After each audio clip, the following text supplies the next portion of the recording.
ॐ कृशधरी महाचण्डी मुक्तकेशी वलिप्रिये कुलाचार प्रसन्यास्ये नमस्ते शंकरप्रिये घोरदंष्ट्रे कोटराक्षी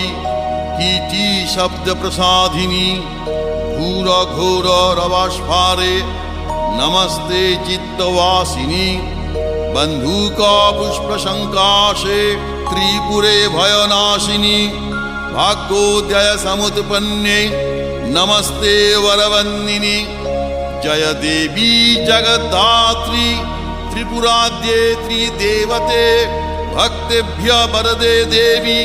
महिषग्नि नमोस्तुते घोर विघ्न विनाशाय कुलाचार समृद्धये नमामि वरदे देवी मुंडमाला विभूषणे रक्तधारा